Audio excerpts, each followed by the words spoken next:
നമസ്കാരം. ടാറിംഗ് ജോലി ചെയ്യുന്നതിനിടെ തൊഴിലാളി ഇടിമിന്നലേറ്റ് മരിച്ചു.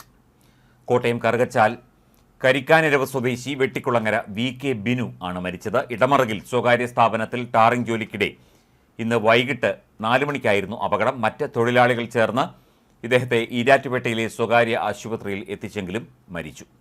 മൃതദേഹം പാലാ ഗവൺമെന്റ് താലൂക്ക് ആശുപത്രിയിൽ സൂക്ഷിച്ചിരിക്കുന്നു. ഭാര്യ ഷീല, മക്കൾ അനൂപ്, അനിഖ, അച്ഛൻ V കുട്ടപ്പൻ, മാതാവ് മണിയമ്മ.